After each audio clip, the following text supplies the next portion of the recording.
Hi, good evening. My name is Jay Rothman. I am the host of the show. Welcome to Real Men, Real Talk, Live.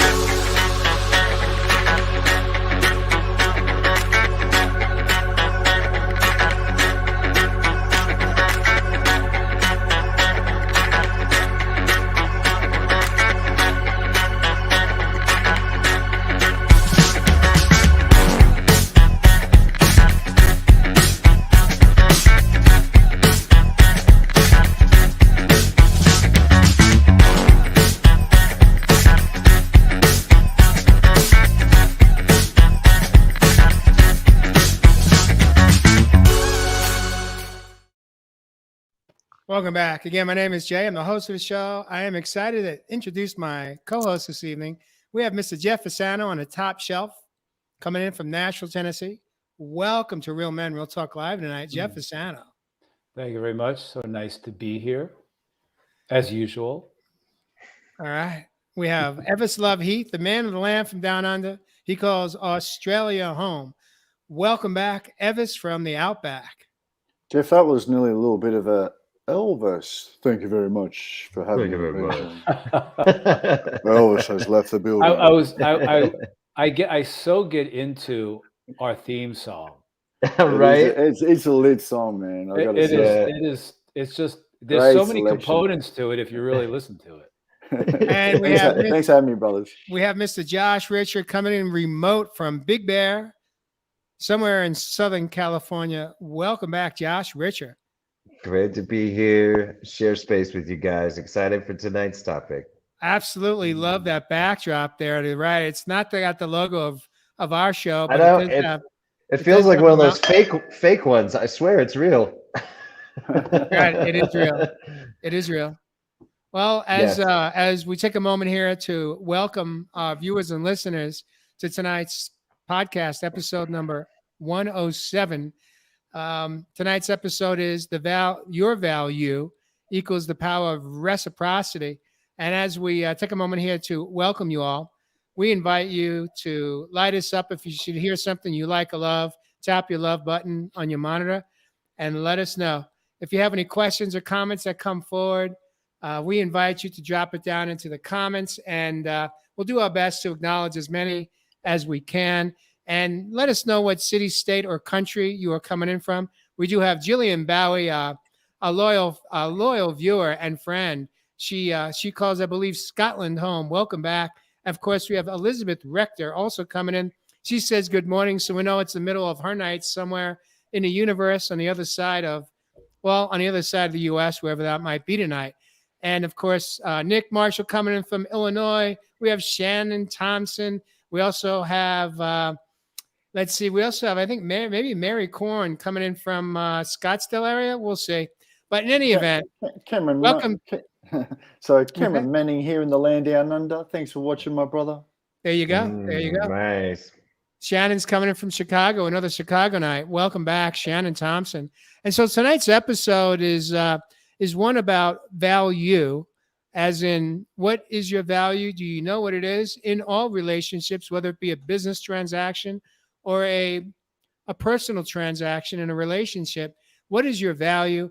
And is there what is the power of reciprocity? And so, Jeff, since you picked this topic in a production meeting just a couple of 24 hours ago, I'm going to invite you to kick us off and light us up tonight and tell us why this topic is so was so prominent in your life this week. What's going on? Well, thanks everybody for joining us tonight. I wanted, Ev usually leaves us off, and I feel like I need to imitate and do what he does. But well, hold on a minute, though. Jeff. Just do you, Jeff. Yeah, exactly. Jeff, you have enough value where it just there you go. And Evis will be Elvis or Evis tonight. We'll see who really shows up. Really. Thank you very much. And of course, we have Isabella joining us from France. We have a global reach. It's not about the show; it is about the message, and we are reaching people all over the world tonight on tonight's show, episode number 107. So, kick us off. What does this topic mean to you, Jeff Fasano? Well, the reason why I brought it up is because of something that just transpired in my life, and a lesson that I learned. Does our value equal reciprocity? And that came up for me last week while I was away, or the week before while I was away. And I started realizing one day I just started feeling angry. It wasn't a deep anger, it wasn't intense, but there was something that was gnawing at me. And I wasn't quite sure what it was. And then I started thinking about my trip. Started thinking about my expenses, and I started thinking about a lot of things and all the energy I expended photographing and giving to people. And there was just something that was gnawing at me that wasn't sitting right. And in my session with my healer last Monday, we started talking about it. We started going through it. He goes, "What's that feeling? What is it about? What is it about?" And then I just realized that I never really stated my needs to the people I was going to do this event with. And it was a blind spot. It was a very, very deep blind spot that I've had for a very, very long time. And he immediately said, value equals reciprocity or not. Meaning, when we value ourselves, we value our talents, gifts, and abilities. And this is not only in a business relationship, this is even in our personal relationships. When we value ourselves in a relationship, there needs to be a balance of giving and receiving. And the only way that could happen is when we know our value, and then we simply ask for our needs, state our needs. And then our needs are either honored, granted, or not. That's the reciprocity. So what was happening with me was I was realizing I spent X amount of dollars and I was banking on people buying photographs or this, that, and the other thing. And then I realized that the value that I was bringing to these 4 days in Kansas City, Missouri, I was taking all of that on myself and then hoping that through doing photographs that these people were going to cover my needs, that they were going to give me back what I had given, not only to them, but the value that I brought to this conference as a photographer. Therefore being somewhat of as a giving martyr, meaning I'm giving all of this to you. What about me? What about me? Oh, you see, they are not honoring and valuing me. They're not honoring and valuing my needs. You see, that's kind of like being a giving martyr. And I realized right then and there, this old behavior in my life needs to shift and change. I now need to state my needs to anyone in a relationship, speak my truth, state my needs, put it on the table. And if they then see the value of me, then there will be reciprocity for that, and a balance of giving and receiving. So I am curious, Jeff, from your perspective, part of the process of asking for, let's say it's a business, some type of business transaction is what you went through a couple of weeks ago at Folk Alliance. What if you're relatively new in your trade and your self-confidence is not quite there yet? Do you, moving forward, as we're speaking with our viewers here tonight, how do we work through that? How do we work through that, let's say, lack of confidence? Because we know what we know our truth. Even if it's not true, it feels like it's true. It feels like, I don't have that kind of the value that I'd like to get to at some point. How do we navigate through that so that we don't sell out or sell ourselves short, so that we don't end up with a resentment on the back end of that experience, which is, it appears as though that was part of, I think, what you had an opportunity to work through as you had that nice long drive home from Kansas City.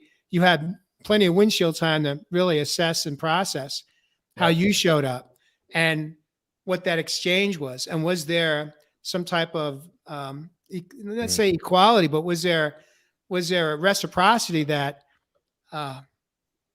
that feels like a win-win? So how do we navigate through that? What do you think? When we're not, when we know that we're not quite there in our confidence level? Well, it comes down to feeling the situation, but it really, you build up to that. In my career, I would, do things so I could be seen, so I could be known, and I could do this. And if I had to pay for certain things, it's an investment in me. It's an investment moving forward. So that's a way to look at, if you wanted to go and do something, and well, I got to pay my way. I've got to pay for a hotel. I've got to be there for 4 or 5 days, but this will enhance my visibility in the world. Then you can look at it as an investment moving forward, and investing in yourself moving forward. I've done that in the past. I've done it many times in the past 15 or so years ago. That's a way to look at it, making an investment. So the money I'm paying to do this is an investment in my future in this world. That's a healthy way to look at it. Am I investing in myself? What I'm talking about is I've invested in myself big time. Now it's about value. Now it's about reciprocity. Now it's about, these are my needs to do this. If you see that value as I see that value, then there will be an equal balance of giving and receiving. My needs will be taken care of if I state them, or there's a negotiation. That's the difference between the two. But you could also look at it that way. Somebody might walk in and say right from the get-go, you know what? I'm really good. I want you to pay for this. I want you to pay for that. I need this. I need that. You may get it. You may not get it. It's all where we're talking about relationships here. What's important is as we look at everything as a relationship. So I have a relationship with these people that I'm working with. I have a personal relationship with someone. Is there an equal balance of giving and receiving? Do you both see each other's value in it? That's what reciprocity means. Yeah, I love that, brother. Do we both see the value here? Yeah. And then you could look at that relationship and say, wow, I'm seeing my value, I'm stating my needs, but maybe they're not. So maybe just I have to shift that relationship or not have it at all. 100%. And I think it's on a couple of layers here, brothers and sisters. Like when I'm thinking about what you're talking about there, brother, I think number one, particularly in the 3D and what we're experiencing at the moment, is that we've got to really set our needs. Like, what are those needs? Have we done enough self work? Have we done the introspection to actually identify those needs within our lives? Now, this falls on the back end of when we're talking about the show with values. And once we're able to become terms to what those particular needs are within our lives, then we can, go into some of these relationships knowing whether our needs are being met or not. I researched a guy back in the day, and he talks about, I don't know if you guys have heard of universal needs, which are basically certain needs that most human beings we would think we would need within our lives. And he goes into talking of nonviolent communication by, when you're in a negotiation, whether that be in career, personal relationships, in intra-relationships, that you state the event, what's happened, what's occurred. You're stating what you're talking about there, Jeff. It did not make me feel a particular way. Because at the crutch of this, it is about our feelings and emotions once again, brothers and sisters. See, these particular needs were not met in this particular event or circumstance. And the last part of it is, would you be willing to negotiate? Would you be willing to do this another way? Then we're starting to be a little bit more communicative in how we could really deal with that particular situation, like you've happened there with you, brother. Mm-hmm. But on that 5D level, what I see, my brother, is that whenever our needs are not being met from that particular relationship with that particular person, place, or thing, that there may be just a little bit out of an alignment, maybe an unbalance of something. Mm. And, from what I'm picking up of you and when you were telling us the story, was that a little bit of the young Jeff coming back again, Mm-hmm. really building his self-worth, his self-value, his self-esteem to, like Jay said, be able to build even more of this confidence within your life. So in your heart space, brother, that no matter what you do, whether it's to serve others or whether it's just to share your gifts, values and capabilities to the world, that in some possible way, you know what, universe is going to come back with those needs. And that is the power of reciprocity. Mm-hmm. Mm. Beautiful, Ev. Love it. What's Yeah, coming through for you, Josh? it's a what really stuck out for me when we were in the production meeting, Ev, you mentioned that abandonment of self. Mm-hmm. And that was really powerful and has stuck with me since Tuesday. That's as we move into honoring and protecting ourselves and protecting that inner child, right? Because that's what we're doing. We're showing up for ourselves and growing up, as Jay always says. And we're showing that younger version of us that it's safe to trust us and that I've got you. And I've stated that before. That's been a really powerful statement in my life, to keep telling myself, Josh, I got you. I've got you to set boundaries. I've got you to state our needs. I've got you. But every time that we do abandon ourselves and don't state our needs, we break that trust with that inner self, that child self. And I've really been leaning, what's been really big for me these last couple of weeks actually is really putting a huge importance on that trust, that relationship between me and that younger version, that scared version of myself, that version of myself that I did abandon for a lot of years, that doesn't trust me, and I wasn't trustworthy. And proving that now and being impeccable with my word to myself, that relationship I'm doing huge mending on right now. And that includes stating my value, and boundaries and all of that. So yeah, Ev, when you mentioned that, man, you really spun me off the last couple of days into a lot of thoughts around that relationship with my child self, my scared self, my younger self, the one that doesn't trust me, and really being impeccable with my word and not abandoning that person anymore, and putting a huge importance on that. Beautiful. I love that. I love that. I want to bring up here real quick. I love something Jillian Bowie just said. She wrote, reciprocity reminds me of the word recipe. If any of the ingredients are off or out of measure, you'll end up with a totally different cake from what you imagined. It could leave a bitter taste in your mouth.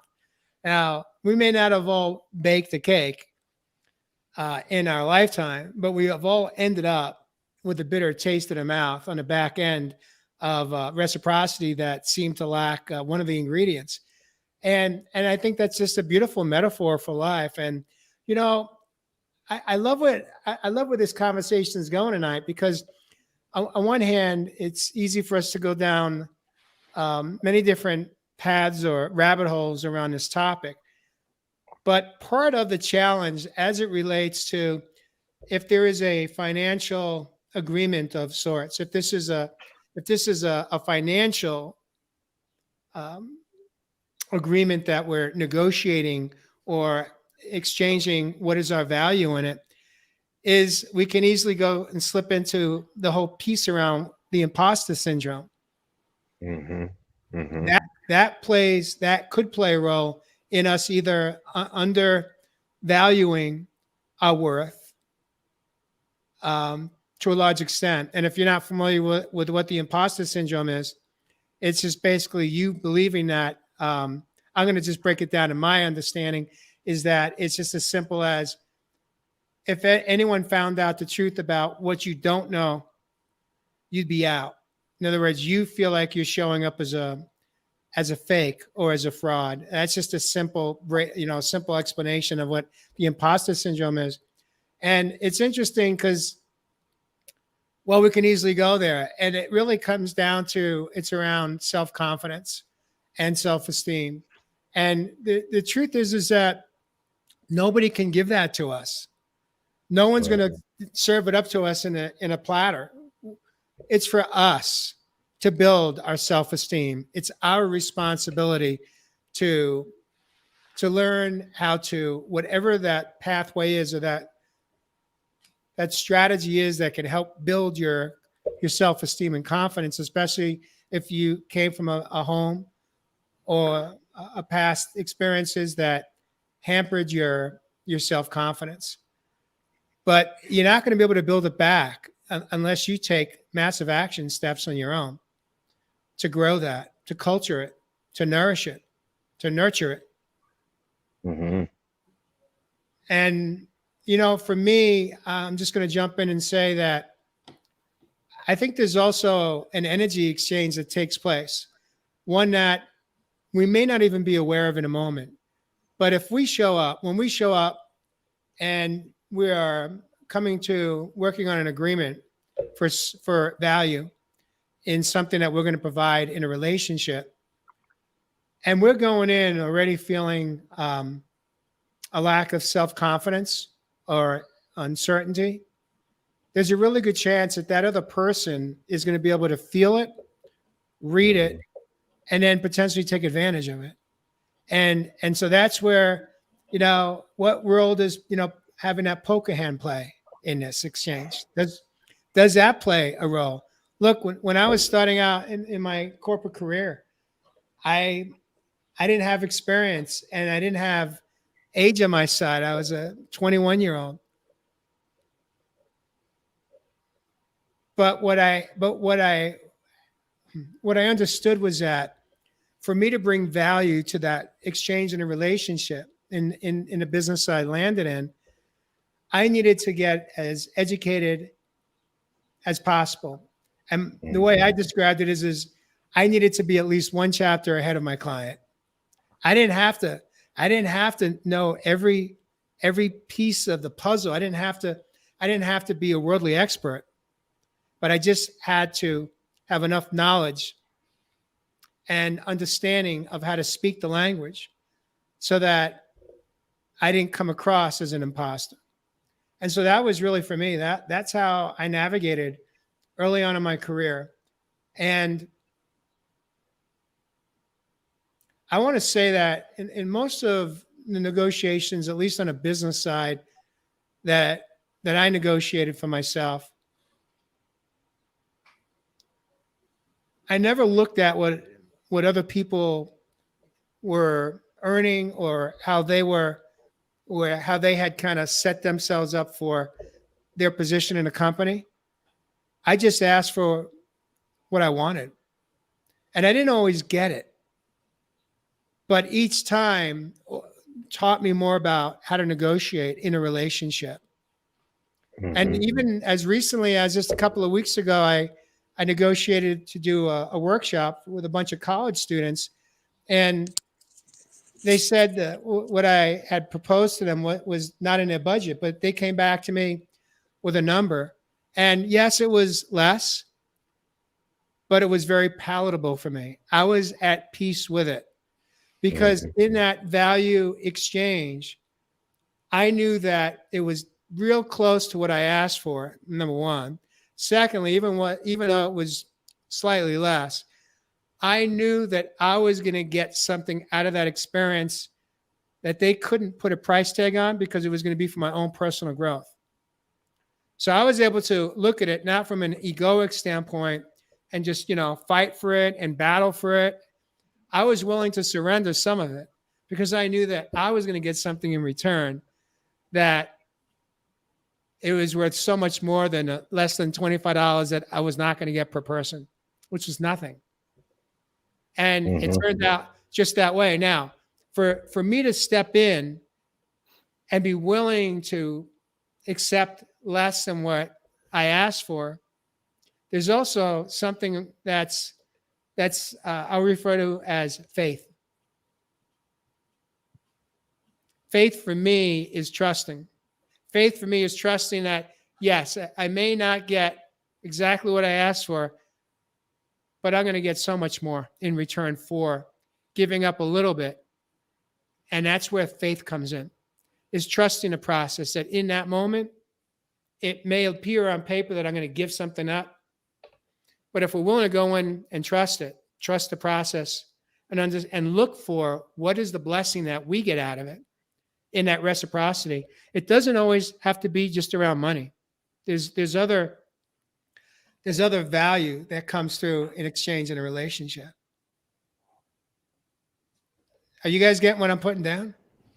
What I'm hearing you say, that there's always got to be a balance of giving and receiving, whatever that is, whether it's an energetic exchange, whether it's whatever value that we get from an experience. It doesn't have to be around money. It's not about money, because money is just a form of currency, which is a form of energy. It's the way in which we measure the balance of giving and receiving at times. Like, this is what I'm doing. I'm doing this photo job. Well, my rate is this, and that's what you're going to be giving back to me from me expending my energy and giving you my talents and gifts. But it always doesn't have to be that. But there needs to be a balance of giving and receiving in every single relationship. And that's one of the biggest things that we need to understand. There are people out there, and we've done this show for a long time, and I've heard many times, and read many times in the comments, I'm a giver. I'm such a giver in relationships. I'm a giver. Well, quite possibly what I've learned, I've been a giving martyr. Yeah. I was the same way too. That's the little child giving themselves away to be loved, because that's what it comes down to.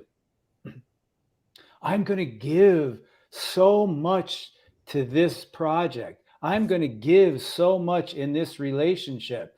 And then they should know how much that I need to receive back. But do we even know that? Because really, the giving that we're doing, and this is my old behavior, I'm giving to be loved. There's an attachment there. I'm not giving because I'm giving freely as an adult to you, to this relationship, to this project. The attachment is through the wound, and the wound of the child. I'm giving. And then when you see so much that I'm giving you, then you're going to love me, because I'm proving to you through giving, and giving that I'm worthy to be loved. So you're giving with an attachment. It's an attachment, a huge wounded blind spot attachment.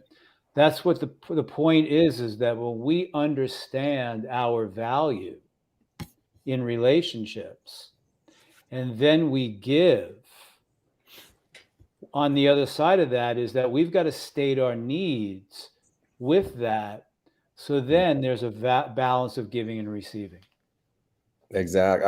I was the same way too, Jeff. I gave and gave and gave, and I thought it was from a loving place. I thought it was from a heartful place, and it was to receive. And so what it left me doing was keeping score. Yep. Scorecard. Yes, I was really good at the scorecard, and I was it wasn't clean. It wasn't clean at all. I wasn't giving after all. I was giving to get. Yep. And when you're giving to get, it's not from a fully selfless place. It's not from that heartful place. And so, yeah, it wasn't for a lot of years. That's exactly what I did. I gave to get that love, to get that affirmation that I'm enough and that I'm lovable and that I'm okay in this world. So, yeah, it leaves you keeping score. Yep. So Ev, I want to ask you, how do we break the chain of keeping score? How do we break the momentum that we have lived in for some of us decades? I was that guy too. I mean, and the thing is that when I was making those choices now, we've clearly, for me, flipped from business transactions to just relationships, whether it be friends, family members, so on and so forth. I didn't realize that my motive wasn't pure. My motive wasn't clean. Mm-hmm. There was a motive, and it wasn't coming from the pure essence of love in my heart. It was coming from a lack of love in my heart for myself. And it was, if I give to you, maybe I'll get it back. And that maybe, that maybe went from a question mark, always trying different strategies to get it back. But as we've said this term before, you have to be cognizant when someone is an energy vampire. And that could be me, that could be you, but we also have to be cognizant of how are we showing up in that exchange? What is our motive? Is What's our our motive role? coming from an egoic space? Is it coming from a lack of something within?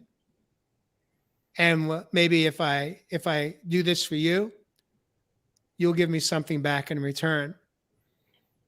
And when we begin, Ev, I want to ask you from your perspective, again, how do we break the chain of that? How do we get out of that cycle, especially as men? How do we break that relationship to having a motive that's not necessarily clean and pure? Simple. Meet your own needs, brothers. As men, meet your own needs. Why trying to look for something on the external to meet the needs that you want fulfilled within? You see, this is a beautiful feminine nature that we can try and balance out as men.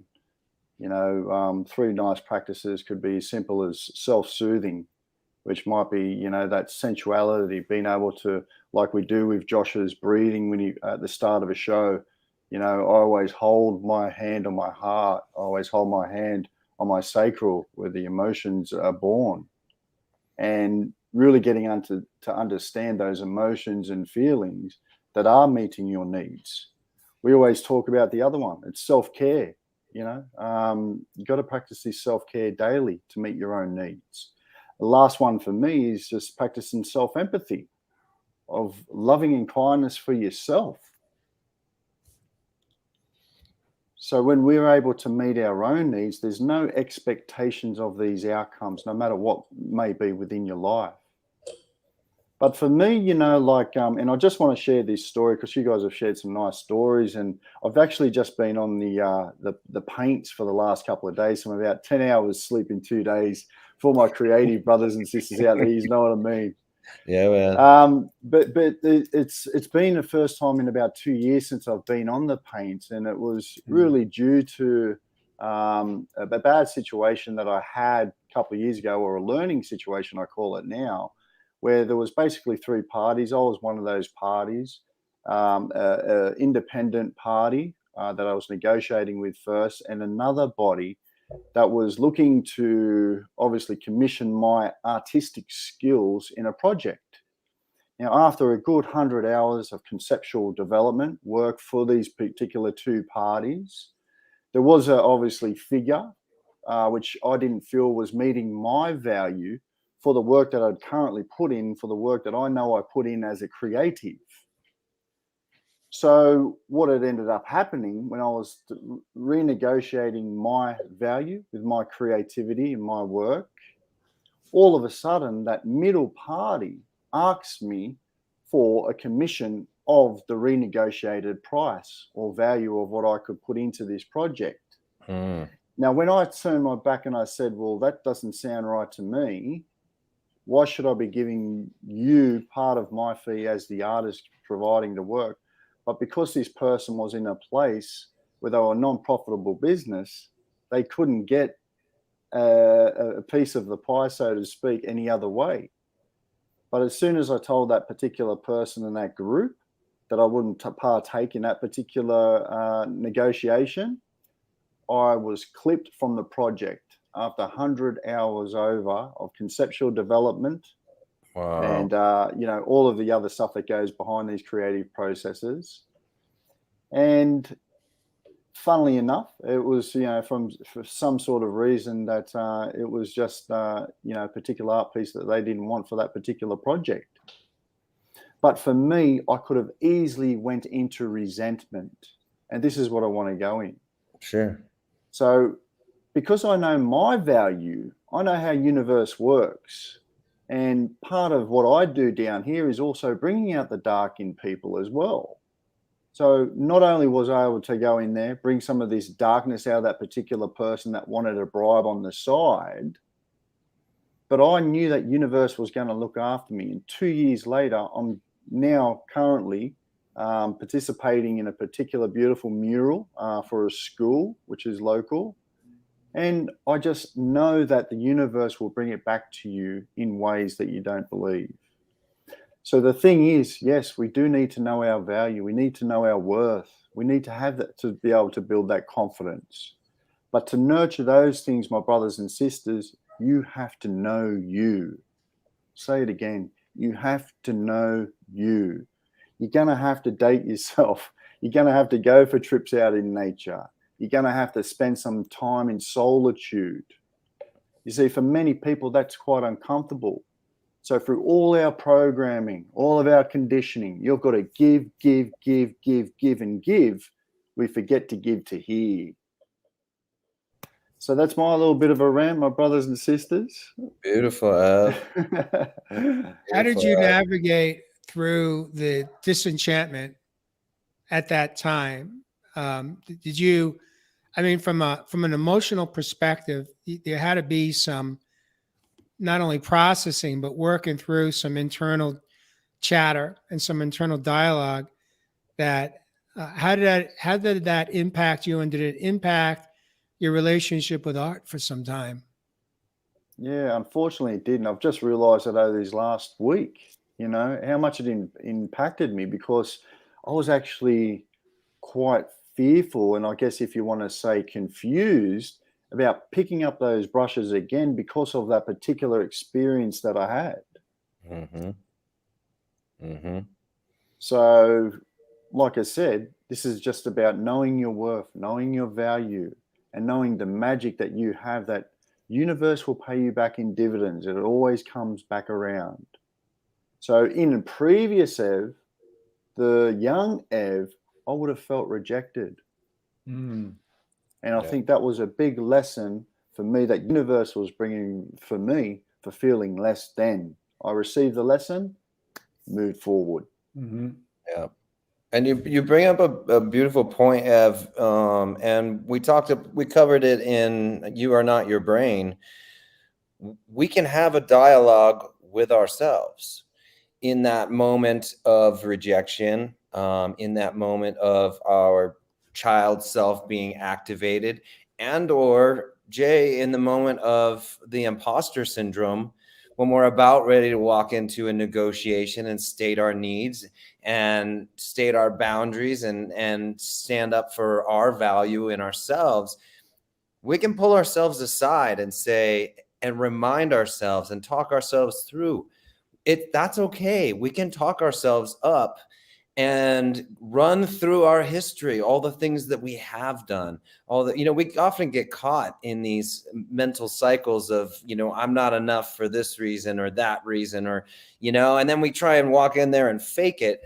Well, we can have a conversation with ourselves beforehand. That's very honest and very real, and say, no, I am worth this, and this is why, and these are the reasons, and it's because I bring this to the table and that to the table, and I'm, a genuine super hard worker, and I will dedicate all of my time and efforts and problem solving and all of that, you know, the beautiful things that make us uniquely us, we bring all that to the table. So don't forget that either. And that we can have this dialogue with ourselves, and we can reframe these thoughts and reframe the way that we show up walking into these times that we do feel a little uneasy stating our needs, or we're not used to it, or we're, you know, this is something that's new to us. So another tool that we can use is those beautiful reframing tools that we talked about in You Are Not Your Brain.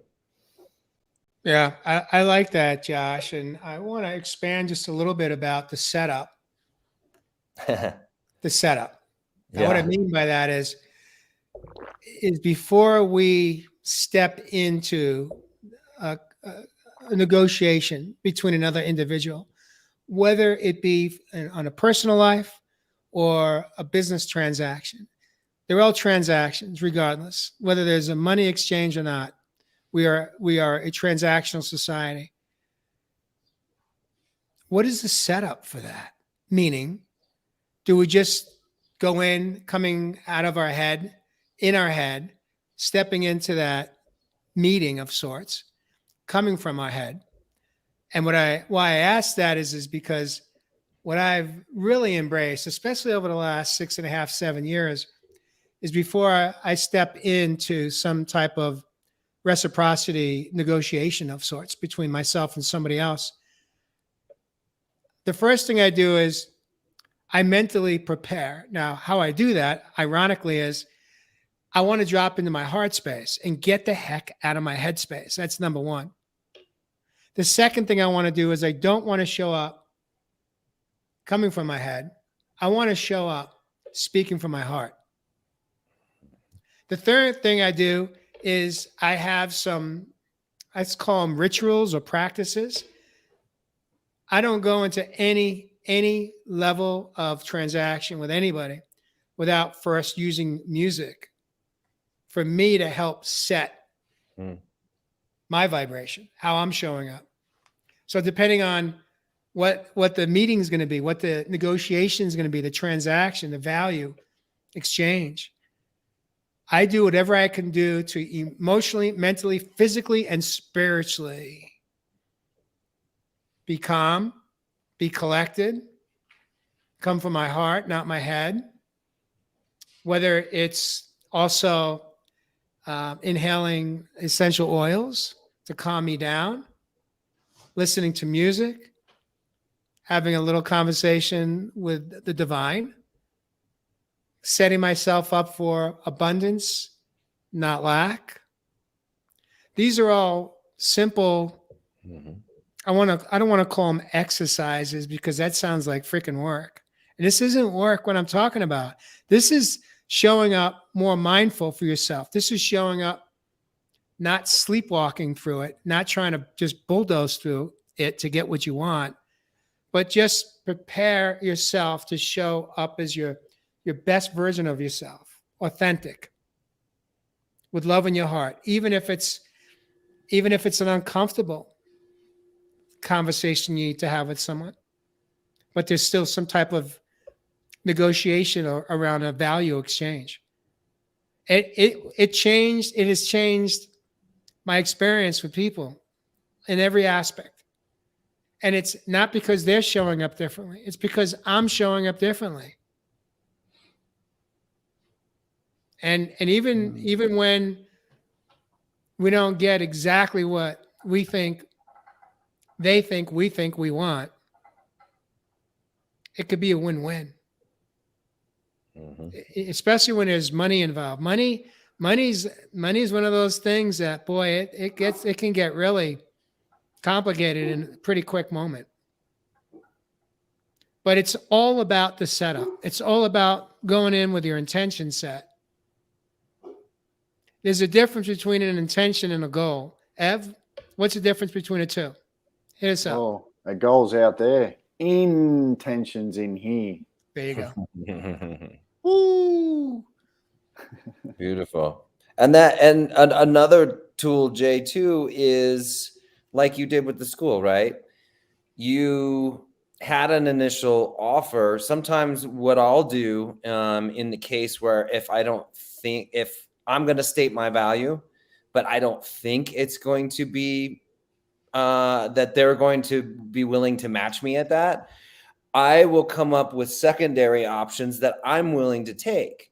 And so what I've even done, in fact, recently I took a freelance job and she came back and said, hey, that initial quote that you gave me, I just can't do it. And I said, okay. And she went on to, she felt bad and she was trying to, obviously make me feel good about my value. And she was going on and on and on. And I said, hold on, time out. I've got another option for you, and I stated that. And it was something that I was comfortable with and she agreed to. So, another tool in our toolbox is come up with plan B or plan C as well that you are comfortable with, so you don't get pigeonholed into this agreement that you aren't happy with and that you will hold resentment over. You know what? Yeah. What I've learned, Josh, is truly about we don't have control how the other person shows up, but we can control how we show up. Whether it's having a contingency in your back pocket, whether it's understanding that in that moment, if there's resistance and you're not able to have an equal exchange of value that you're at peace with, and they come back with a counter, whatever that is, you don't have to say yes or no in that moment either. There's something called a pause button. We can just say, you know what? Why don't we take some time just to pause, just to process this, and let's reconvene. Let's have a follow-up meeting. And that gives them a chance to also kind of play back what they heard. And like I did that, Mary and I did that with a dinner where they said it wasn't in their budget with what her price was. And then they came back with a counter offer that was 2/3 less. And a day later, they came back with a counter offer. And that counter offer, they came up to where they were meeting us 3/4 of the way. Power in the pause. Power in the pause. Sometimes the other person will come to terms with it, and we don't have to be the one to awaken them or renegotiate. They did it for us. And then they were like, this is what we were able to come up with. We were able to negotiate with the state on a per diem. And in that moment, we took it. We were at peace with it. Yes, it was less. But again, it was about, for us, the value of the experience, the value of the soul-to-soul connection with this group that we really wanted to have that experience. At least I did. And so sometimes it's even in our personal relationships, sometimes I don't want to say we're going with an expectation, but many times we just naturally go with an expectation. And you guys have heard me say this, an expectation is a precursor for a resentment. Yep. So, Jeff, how do we go into let's say the process of negotiation with an individual?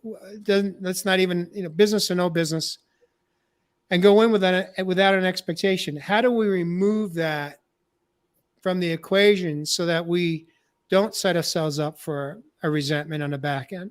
Well, as Ev just said, it's about keeping it in here, knowing what our needs are. We have no control over anyone else, and we have no control over ourselves. We just have to be in charge of us. Know what your needs are.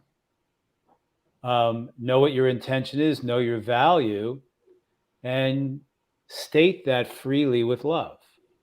And then you let it go and see what happens on the other end. But it's an energetic thing. It's a multi-dimensional thing. Once we begin to embody our value, once that seeps into the core of our knowingness, then energetically, that is just going to pour out into the world, and people are going to get it. And they're going to go, oh, wow, he knows, she knows their value, without us even having to say it, because now we're embodying it. We know it so deeply. And that's a process. That's a process of really knowing our true value with our talents, gifts, and abilities, and who we are. And then with that, as we go into a relationship, we know what our needs are in this relationship. And then through that, once we lay that on the table, and then then we will know where that other person is at, or that other group is at, where their value of self is. Because if they're valuing themselves, we know our value, then there can be that quote unquote negotiation, because life is a negotiation. Relationships are always a negotiation. It all depends on how you define negotiation. Is it a negotiation through love, through your heart space, or is your negotiation manipulation? Oh, love that. Is your negotiation manipulation? Jeff Fonsano special right there, man. We just Wow. came up with episode 2 on this one. So that's the thing, man. It's knowing us so intrinsically, which is where I'm getting to at the age of 64. As Ron Baker said to me, well, it might take you 64 lifetimes There to you get the go. lesson. To get the lesson. But that's the thing. It's really knowing that, and then being free to state our needs and set our boundaries. My wounded self was so frightened to state my needs and set my boundaries, because I always thought that was going to cause a conflict with someone else. Yeah. Well, the biggest conflict that it causes is the conflict within. And that's such a wounded mom and dad thing. And, and as I've said, people are always going to pick up, you said it, Jay, earlier, people are always going to pick up energetically, whether they're quote unquote aware and conscious, they're always going to pick it up. Well, pick something up energetically. So that's why it's really important for us to do that inner work, to begin to honor and value ourselves. So when we are in a relationship with another, we know the value that we're bringing it. It doesn't matter for them if they see it, because if we know our value and it is not being reciprocated, then we have the choice as the adult to bring that up or not to have that relationship anymore, because we're not there. We're not on that level anymore. What we need is that balance of giving and receiving. We need that reciprocity based upon value and knowing our needs. Beautiful. I love that. Cool. Jeff Fasano, bringing it home. One more Thursday evening on Real Men. So, Real Talk so anyway, Podcast. that's the big lesson that I learned this past Monday. And I was totally in this blind spot. But what was happening, and that's why I brought it up, and I want to bring it up again. There was a gnawing, not in my head. It was like in my soul space. Something was gnawing at me. And really what it is in this life of growth and learning, the gnawing was, dude, you need to finally learn the behavior. You need to finally learn what's going on. And it's finally to get this lesson. Mm-hmm. That's what the outcome of it was. Has nothing to do with that person or those people. It was the growth moment in my life to finally have that old behavior mirrored back to me so strongly that it did not feel fantastic. But that's the way sometimes we have to get the lesson and learn and grow. So what happens if we're talking about a business proposal and we really want the gig, we want the job, and they say it's out of the budget. And on some level, we have this inner feeling of desperation because we're tight financially, for whatever the reasons are in that moment, in that week, in that month.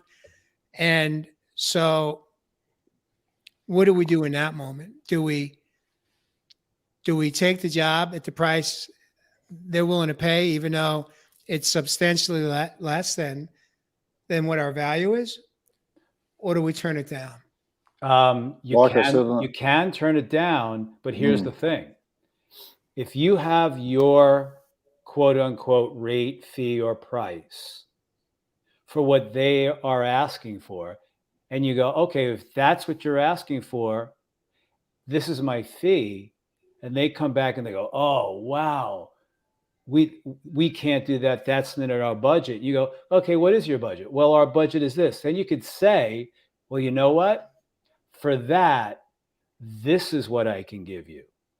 So you change the value, the equitable You're value. still knowing your value. You're still knowing your value. And you go, you know what? Instead of 4 hours, for that, I can give you 2 hours, and I'm still going to kick ass with it because I know my value. So there's the negotiation. Go ahead, beautiful. Go ahead, Ev. What are you going to say? No, I was just saying, like after you've done all this work that we've talked about here tonight, received a lesson from feeling less than, knowing your worth, knowing your value, building that confidence, and you're going into that particular gig where you have to renegotiate. Then once you know those needs are going to be met on some sort of level by yourself, then you have to be willing to compromise. On a recent negotiation for some mentoring, I stated my value for that particular project. They said, oh, look, if we present this to higher management, then we possibly couldn't do that. But would you agree on these terms where we could later on build a foundation on what your original quote was? I said, I'd be willing to do that. So this is going to build our relationships, our connections, brothers and sisters. Yeah. Again, it's showing up for ourselves. There you go. And not abandoning ourselves again and again and again like we have in the past. And when we do that, Josh, when we do, and we all know it, and I bet you everybody out there watching knows that there was a time in your life, in our lives, my life, all of us here knew in that moment that we gave ourselves away and we abandoned ourselves. Just remember what that feels like. Oh man, there's nothing worse than that feeling, because you have to live with it for days and weeks and throughout the job and after the job. And when you're still bitter about it a year later, I mean, that shit doesn't go away quickly. So as we approach the hour, gentlemen, believe it or not, I want to close this out tonight.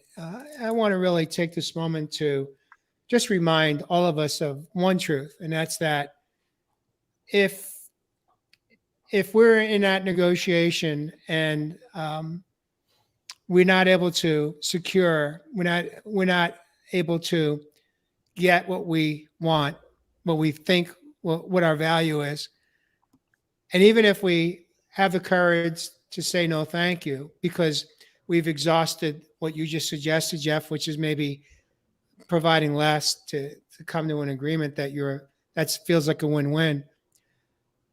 We're still going to have the opportunity to parent our inner child. That's still that part of us, that younger self, that's going to show up right on time every time. And then we get to guide them through with our elders' wisdom that we have garnered in our journey of this thing called life. There's no doubt that inner voice will always be there. That inner child that may be lacking confidence, maybe feeling less than, a bruised ego, a bruised self-esteem from whatever happened at home, whatever happened in the playground, whatever happened in church, wherever we got tagged. That little child is still going to show up, and then we still get to remind them. We get to hold them. We get to nourish them. We get to nurture them. we get to remind them of how beautiful they are. And then we get to lean in and have faith and trust that when we say no thank you in this moment, it opens up more room in the cup for more to come in. It's like, that story of if the cup is full, there's no more room for anything. You have to empty some of it out to let it in. And sometimes we can't see the future. Well, most of the time we can't see the future, but we spend a lot of time trying to project what the heck's going to happen in our future because we're not living in faith. When we live in faith, we can embrace trusting that even though I can't see the next gig, the next job, the next opportunity, the next friendship even, but when we let go of one that's perhaps toxic, one that's not serving us, one that's nothing but an energy vampire, that there's no equality in the exchange of energy being given and taken. When we let some of it go, we have infinite possibilities. Infinite possibilities. Now, I'm not speaking from BS. I'm speaking from truth. I'm speaking from my own experiences.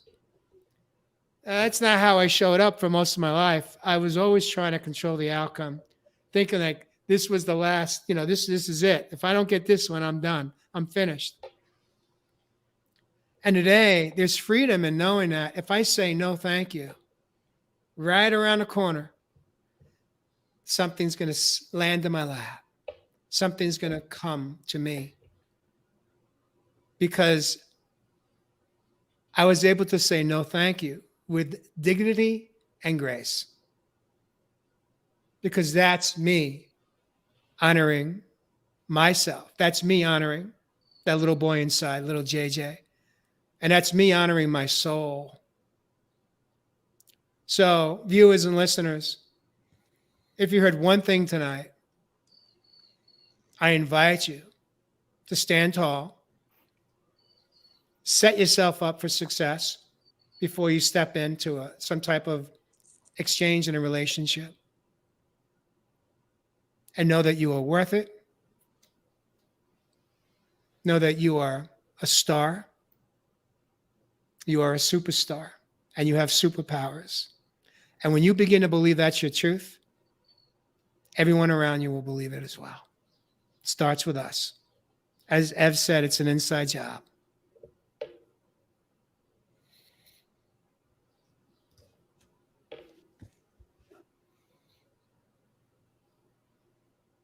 And with that, I love you guys.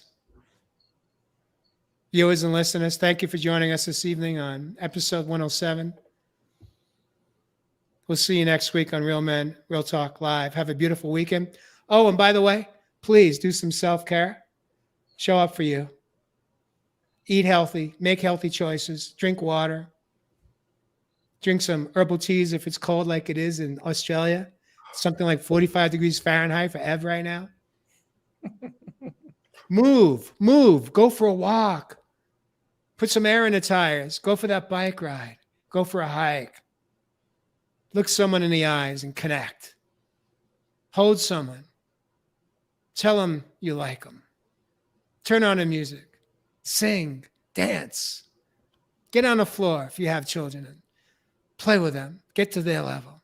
And if you have an animal, if you have a cat, if you have a dog, get down on the floor and roll around with them and have some fun. And with that, we'll see you next time on Real Men, Real Talk Live. It's a wrap. Have a beautiful weekend.